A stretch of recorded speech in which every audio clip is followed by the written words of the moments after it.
Student, मैं RP Singh मेरे channel RPS physics classes में आपका स्वागत करता हूं। आज के सेशन में हम देखेंगे चैप्टर 2 का एक पार्ट है प्रॉपर्टीज ऑफ कंडक्टर या इलेक्ट्रोस्टैटिक्स कंडक्टर। इंटरेस्टिंग टॉपिक है। कैपेसिटेंस एंड कैपेसिटर पढ़ने से पहले कंडक्टर की प्रॉपर्टी जानना जरूरी है। तो आइए पहले हम देखते हैं प्रॉपर्टीज ऑफ कंडक्टर क्या होता है। इलेक्ट्रोस्टैटिक्स कंडक्टर भी कहते हैं इसको।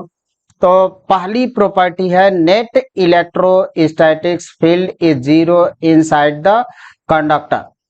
कंडक्टर के अंदर जो हमारी इलेक्ट्रिक फील्ड होती है वो net electric field inside the conductor is zero, चाहे वो हमारा कंडक्टर चार्ज हो या अनचार्ज हो। दोनों कंडीशनों में inside the conductor electric field is zero. तो अनचार्ज कंडक्टर है तो भी हमारे पास और चार्ज कंडक्टर है तब भी दोनों केसों में इलेक्ट्रिक फील्ड हमारी होती है जीरो। तो ये अनचार्ज है और अनचार्ज है तो inside the conductor spherical conductor है और इसके अंदर इलेक्ट्रिक फील्ड है वो जीरो। अगर हमारा कंडक्टर चार्ज है तो भी इसके अंदर इलेक्ट्रिक फील्ड होती है वो होती है जीरो। अगर हम पॉजिटिव चार्ज इसको गिवन करें तो चार्ज जो होता है कंडक्टर के सरफेस पर रिसाइड करता है। आगे हम एक प्रॉपर्टी देखेंगे। तो हम इसको चार्ज दे रहे हैं क्यू चार्ज दे रहे हैं तो इसके सरफेस पर ये चार्ज होता है इक्वली डिस्ट्रीब्यूट हो जाता है और electric field inside the conductor is zero. तो जो हमारी इलेक्ट्रिक फील्ड होती है inside the conductor is zero. ये हमारी पहली प्रॉपर्टी थी। अब इसी में हमारे पास एक है कि हम इलेक्ट्रिक फील्ड के अंदर अगर किसी कंडक्टर को अगर रख देते हैं, अब रखे तो ये हमारी एक पॉजिटिव प्लेट है और ये निगेटिव प्लेट है। अब क्या हुआ कि देखें पॉजिटिव प्लेट और निगेटिव प्लेट, तो इसके अंदर इलेक्ट्रिक फील्ड प्रोड्यूस हो जाएगी और इसका डायरेक्शन होता है positive to negative charge. Positive to negative charge, तो ये है हमारा एक्सटर्नल इलेक्ट्रिक फील्ड और एक्सटर्नल इलेक्ट्रिक फील्ड है।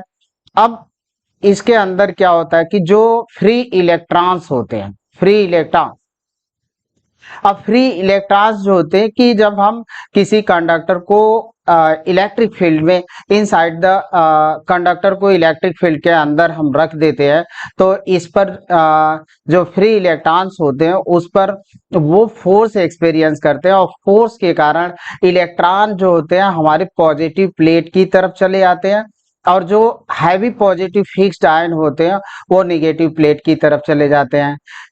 इस कारण से जो हमारे ये कंडक्टर है इसके अंदर भी इलेक्ट्रिक फील्ड प्रोड्यूस हो जाता है और उसको हम बोलते हैं इंड्यूस इलेक्ट्रिक फील्ड।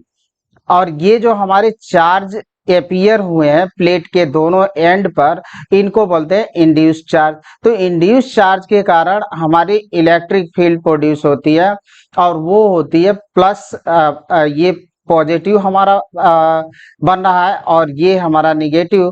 तो पॉजिटिव से निगेटिव डायरेक्शन के तरफ डायरेक्शन होता है इंड्यूस इलेक्ट्रिक फील्ड।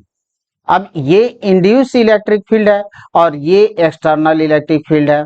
अब ये इलेक्ट्रॉन जो होते हैं फ्री इलेक्ट्रॉन्स तब तक इस कंडक्टर के लेफ्ट साइड में या लेफ्ट एंड पर कहें कि लेफ्ट एंड पर तब तक आते हैं जब तक कि induce electric field external electric field के इक्वल ना हो जाए। और जब induce electric field external electric field के इक्वल हो जाती है तो इनसाइड द कंडक्टर के अंदर हमारी इलेक्ट्रिक फील्ड हो जाती है जीरो। यानी अगर नेट इलेक्ट्रिक फील्ड की बात करें इनसाइड द कंडक्टर तो ये होगा external electric field minus internal electric field, या जिसको इंड्यूस भी बोलते हैं। तो external electric field induce electric field.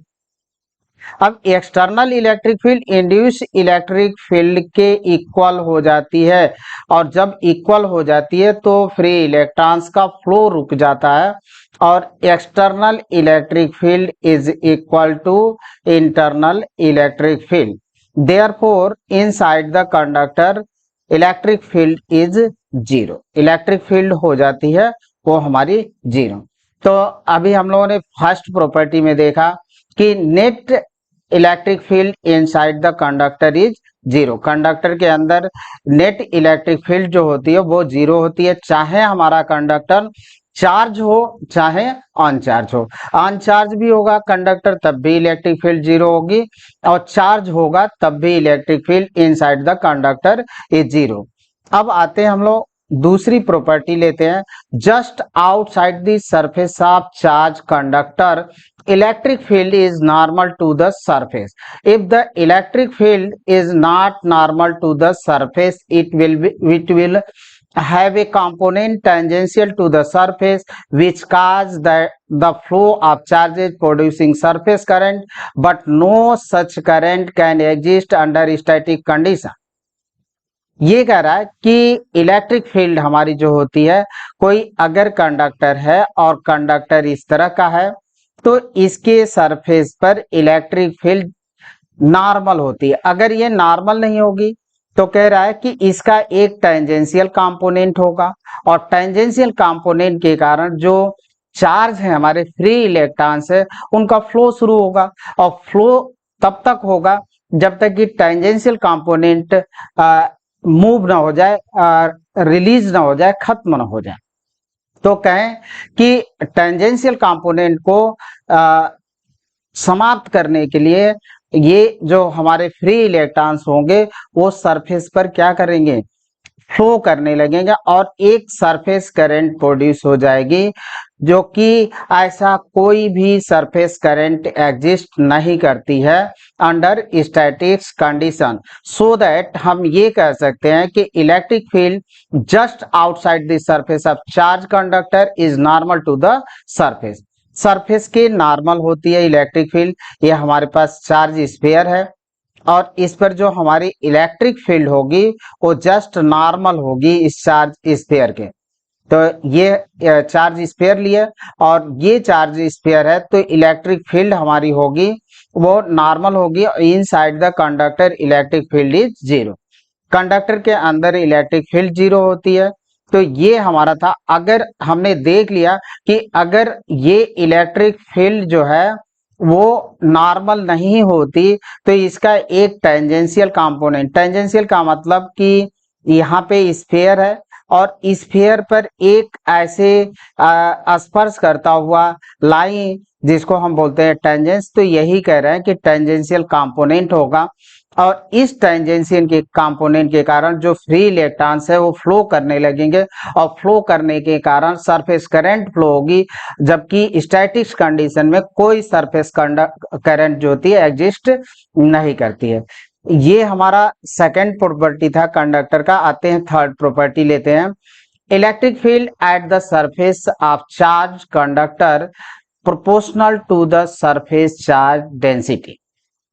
यानी जो इलेक्ट्रिक फील्ड होती है at the surface of charge conductor वो हमारी होती है प्रोपोर्शनल होती है surface charge density. Surface charge density sigma से रिप्रेजेंट करते हैं। तो ये कह रहा है कि electric field of charge conductor is proportional to surface charge density. तो इसको अब आते हम लोग डिराइव कर लेते हैं। यहाँ पे एक हमारे पास इरेगुलर शेप का कंडक्टर है, और इस कंडक्टर के अंदर हम क्या करते हैं, इसके अंदर तो इलेक्ट्रिक फील्ड जीरो है। इस चार्ज कंडक्टर के अंदर इलेक्ट्रिक फील्ड जीरो है। अब यहाँ पे हम एक Gaussian surface, cylindrical Gaussian surface draw करते हैं, half inside and half outside. हाँ, इस सरफेस के ये जो हमारा सरफेस है तो हाफ हमने लिया इनसाइड में, हाफ लिया आउटसाइड में। तो अभी तो देख लिए कि इनसाइड में कोई इलेक्ट्रिक फील्ड नहीं होती है। तो जब इलेक्ट्रिक फील्ड हमारी नहीं होती है तो जो इनसाइड का गॉसियन सरफेस है वो इलेक्ट्रिक फील्ड पर कंट्रीब्यूट भी नहीं करेगा। तो हमको सिर्फ इस जस्ट आउटसाइड द सिलेंडर है इसके कारण इलेक्ट्रिक फील्ड होगी। और यहाँ पे इलेक्ट्रिक फील्ड तो हम लोगों ने देख लिया कि सरफेस के नॉर्मल होती है, और area vector generally normal to the surface, surface होता ही है। तो ये ds भी इसी डायरेक्शन में, तो E और ds सेम डायरेक्शन में है, देयरफॉर इनके बीच जो एंगल हुआ वो हो गया 0 डिग्री। अब क्या करते हैं कि हम गास लॉ अप्लाई करते हैं। तो गास लॉ क्या कहता है, E dot D S equal to E D S कास।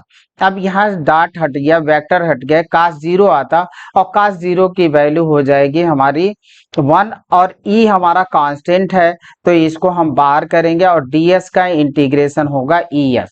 यानी जो हमारा इलेक्ट्रिक फ्लक्स है फाई ई वो किसके बराबर है, E dot S. S is the surface, surface है, सरफेस एरिया है और E is the electric field. अब गास लॉ क्या कहता है, गास लॉ हमको कहता है कि किसी क्लोज सरफेस से पास होने वाला electric field Q inside upon epsilon zero होता है। तो अब इस फॉर्मूले का इस्तेमाल करते हैं और sigma surface charge density Q upon ए, Q अपॉन ए चार्ज पर यूनिट एरिया। तो यहाँ से जब हम चार्ज निकालेंगे तो चार्ज इक्वल टू हो गया सिग्मा इंटू ये।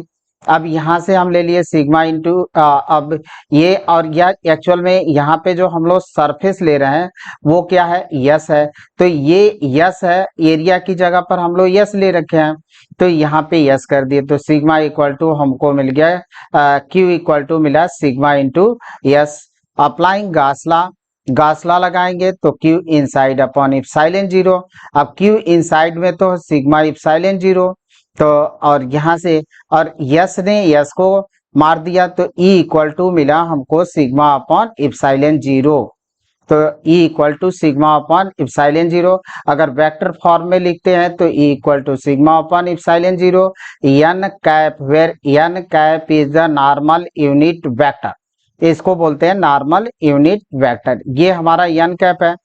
अब यहाँ पे मिला कि जो हमारी इलेक्ट्रिक फील्ड होती है, यही थर्ड प्रॉपर्टी थी, electric field at the surface of charge conductor proportional to the surface charge density. तो इलेक्ट्रिक फील्ड हमारी हो गई सरफेस चार्ज डेंसिटी के प्रोपोर्शनल। अब यहां से हम ले लेते हैं कि where sigma is the surface charge density of conductor define कर चुके हैं, n unit vector perpendicular to the surface normal unit vector बोलते हैं। Value of sigma depends upon the curve radius of surface. Curve radius है तो sigma is directly proportional to 1 upon r. Therefore हम लिख सकते हैं E is directly proportional to sigma और E proportional हो गया 1 अपॉन आर। यानी देखें कि आर हमारा जहां ज्यादा होगा इलेक्ट्रिक फील्ड और सिग्मा की वैल्यू कम होगी, और आर जहां पे कम होगा यानी radius of curvature, radius of curvature curve surface जहां पे कम हुआ इलेक्ट्रिक फील्ड और सिग्मा ज्यादा हो गया, और जहां अधिक होगा वहां पे इलेक्ट्रिक फील्ड और सिग्मा जो सरफेस चार्ज डेंसिटी वो अधिक होंगे। तो ये कॉन्सेप्ट था हमारा। अब यहाँ पे हम ले लेते हैं एक चार्ज स्फीयर, और चार्ज स्फीयर है और यहाँ पे देखते हैं कि सरफेस चार्ज डेंसिटी। तो ये कॉन्सेप्ट देखिए कि अगर हमारे सरफेस सिमेट्रिक होते हैं, सिमेट्रिक होते हैं तो उस कंडीशन में ये तो हम लोगों ने देखा कि electric field is proportional to sigma, proportional हो गया 1 अपॉन आर।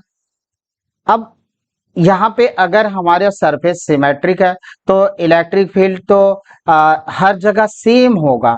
तो इस सरफेस पर इलेक्ट्रिक फील्ड जो होगा इन साइड में इलेक्ट्रिक फील्ड जीरो होगी और सरफेस पर इलेक्ट्रिक फील्ड सेम होगा, चाहे वो सरफेस स्फेरिकल हो चाहे प्लेन हो। अगर प्लेन सरफेस लेते हैं तो उस कंडीशन में भी हमारी इलेक्ट्रिक फील्ड होगी वो यूनिफॉर्म होगी, और ये हमारी इलेक्ट्रिक फील्ड है ये यूनिफॉर्म है।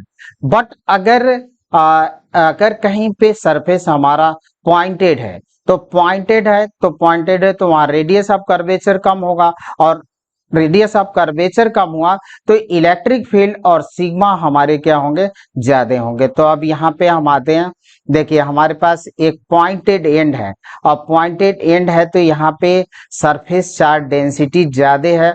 यहाँ पे जो होता है कि कर्व एरिया स्फेरिकल है और यहाँ पे पॉइंटेड एंड है, तो पॉइंटेड एंड पर सिग्मा भी ज्यादा हो क्योंकि आर तो हमारा कम हुआ, और जब आर कम होगा तो सिग्मा हमारे ज्यादा होंगे और ई भी इलेक्ट्रिक फील्ड भी हमारी अधिक होगी। तो यहाँ पे सिग्मा एंड कहें कि इलेक्ट्रिक फील्ड स्ट्रांग होगा, हमारा स्ट्रांग हो गया। और यहाँ पे आए तो इलेक्ट्रिक फील्ड और सिग्मा जो होंगे वो होंगे वीक, ये हमारे वीक हो जाएंगे इस जगह पर। तो ये हमारा कॉन्सेप्ट था, यानी यहाँ पे समझाने का मतलब ये था कि इलेक्ट्रिक फील्ड और ये सिग्मा प्रोपोर्शनल है 1/r। तो अगर सिमेट्रिक सरफेस है, जैसे यहाँ पे प्लेन सरफेस है और स्फेरिकल है, तो electric field and charge density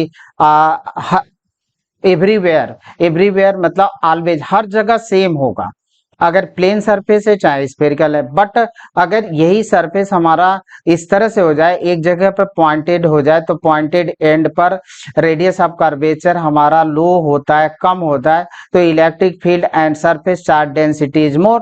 तो यहाँ पे इलेक्ट्रिक फील्ड होगी और सरफेस चार्ज डेंसिटी जो होगी वो ज्यादा होगी। अब इसी पर कॉन्सेप्ट पर हम आ जाते हैं।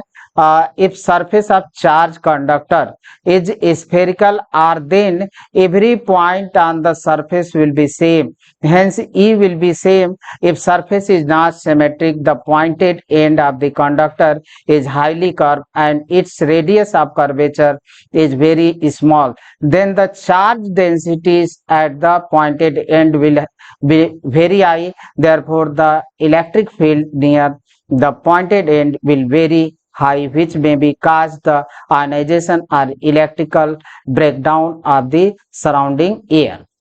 यानी पॉइंटेड एंड पर सरफेस चार्ज डेंसिटी हमारी ज्यादा हो जाती है और इलेक्ट्रिक फील्ड ज्यादा होता है, तो सराउंडिंग एयर जो होती है आयनाइज्ड हो जाती है। आयनाइज का मतलब उस एयर से इलेक्ट्रॉन जो होते हैं अलग हो जाते हैं और वो आयनित हो जाती है।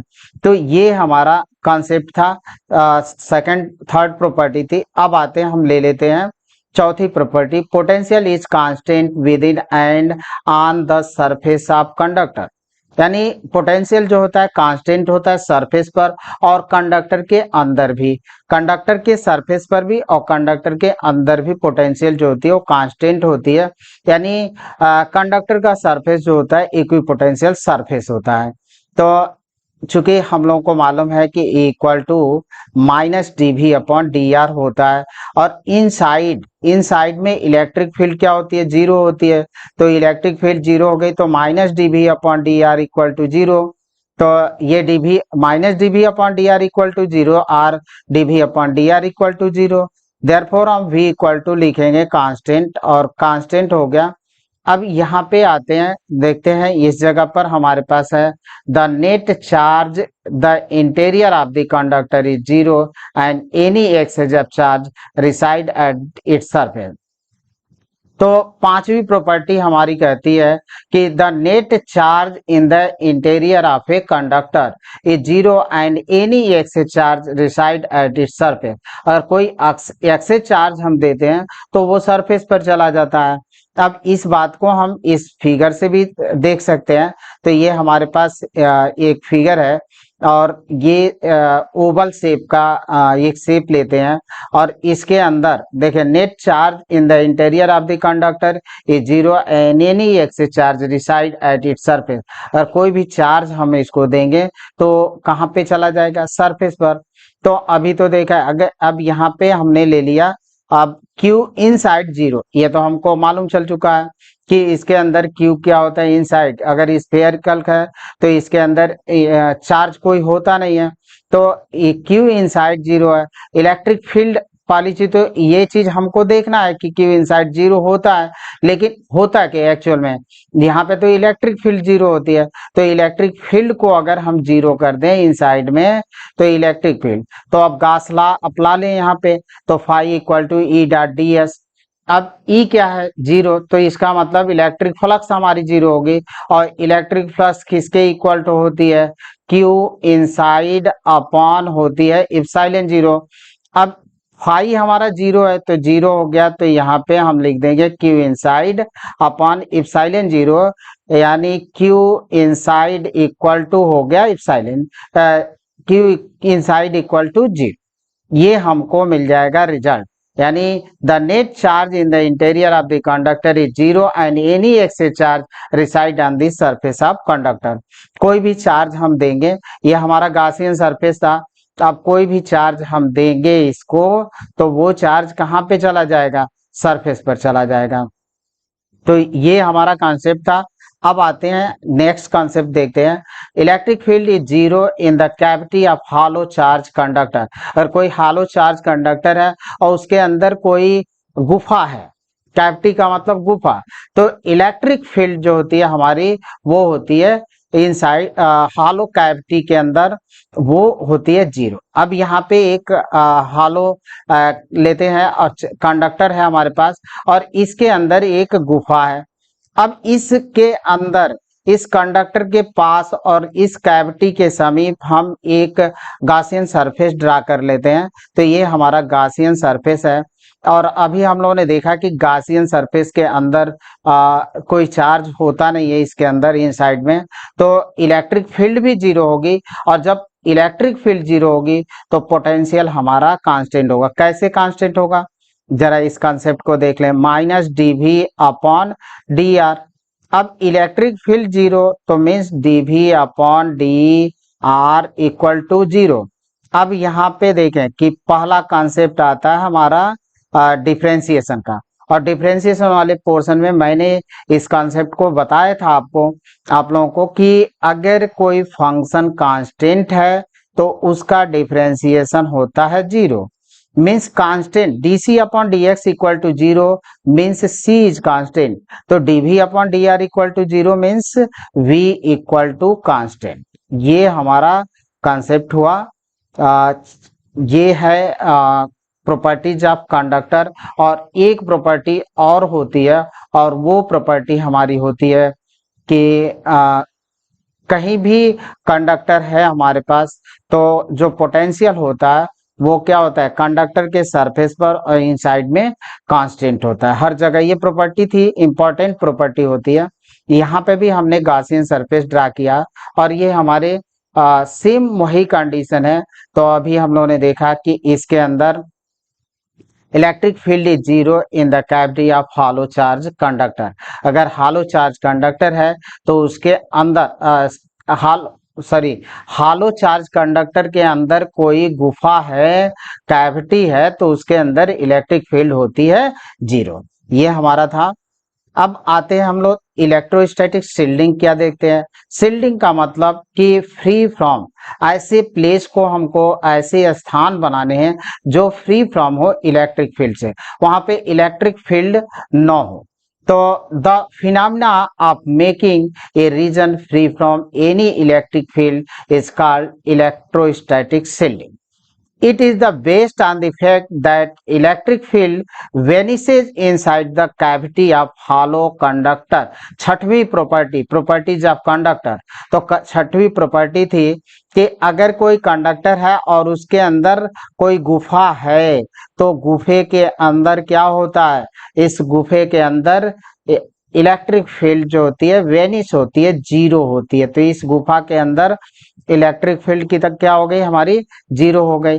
इसी कॉन्सेप्ट पर बेस्ड होता है। और सबसे बेस्ट इसका एग्जांपल अगर जैसे वहां पे हमको देखने को मिलता है कि क्या कहते हैं, जैसे खाद्य पदार्थ, फूड आइटम्स होते हैं, जैसे अचार है, ये सबको कंजर्व करने के लिए जिस तरह से सोडियम बेंजोएट को मिलाया जाता है, ठीक उसी तरह से अगर कोई इंस्ट्रूमेंट है और इलेक्ट्रिक फील्ड से वो खराब हो सकता है तो उसको हम कहाँ रखें, एक ऐसा चार्ज कंडक्टर लें जिसके अंदर कैविटी है, और उस कैविटी के अंदर अगर उस चार्ज कंडक्टर को हम प्लेस्ड कर दें, रख दें, तो फ्री फ्रॉम इलेक्ट्रिक फील्ड से फ्री है और वो सुरक्षित रहेगा। इसीलिए कहा जाता है कि अगर कहीं पे बारिश हो रही है तो बारिश हो रही है और थंडर स्टार्म जैसे गरज के साथ बारिश हो रही है, तो उस स्थान पर आप किसी पेड़ के नीचे या ओपन ग्राउंड में रहने से बेहतर है कि आप एक बंद खिड़की वाले कार के अंदर बैठ जाएं, और कार का जो अंदर का हिस्सा होगा वो फ्री फ्रॉम इलेक्ट्रिक फील्ड, तो वहां पे आपके पास जो होता है कि लाइटनिंग आने की समस्या नहीं रहेगी और वो आप सुरक्षित रहेंगे। ये हमारा कॉन्सेप्ट था इलेक्ट्रोस्टैटिक शील्डिंग का।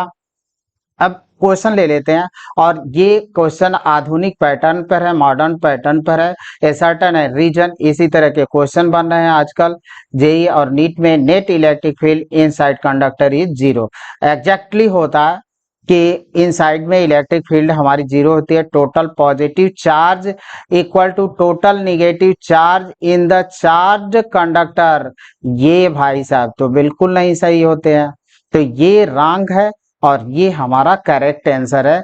क्योंकि इलेक्ट्रिक फील्ड ये तो होता नहीं है कि कंडक्टर के अंदर जितने निगेटिव चार्ज हैं उतने ही पॉजिटिव चार्ज हैं, इस वजह से इलेक्ट्रिक फील्ड जीरो है, ऐसा नहीं है। तो आइए यहाँ पे लेते हैं। फर्स्ट कह रहा है if both assertion and reason are true and reason is the correct explanation of assertion. दूसरा है बी पार्ट है if both assertion and reason are true and reason is not correct explanation of the ascertain.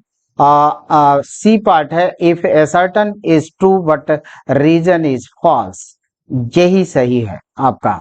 अब आते हैं इसमें D if both assertion and reason are false, तो ये तो हमारा हो गया, आंसर मिल चुका है। रीजन हमारा गलत है, एसर्टेन हमारा सही है। एक क्वेश्चन और ले लेते हैं, और ये क्वेश्चन भी इसी तरह का है। Assertion all the charge in a conductor gets distribute on whole of its outer surface, बेशक है सही है। In a dynamic system charges try to keep their potential energy minimum, potential energy minimum। तो all the charges in conductor get distributed on the whole of its outer surface, ये भी सही है, ये भी सही है, और करेक्ट एक्सप्लेनेशन भी करता है। तो ये हमारा आंसर हो जाए both assertion and reason are true and reason is correct explanation of assertion. अब सी, बी और सी को देखना क्या है, ऐसे लिख देते हैं, हमारा आंसर ये हो जाएगा। दोनों सही है और एक्सप्लेनेशन भी हो रहा है। तो थैंक यू स्टूडेंट, अगर वीडियो अच्छी लगी हो तो लाइक करें, कमेंट करें, शेयर करें और मेरे चैनल को सब्सक्राइब भी करें। धन्यवाद।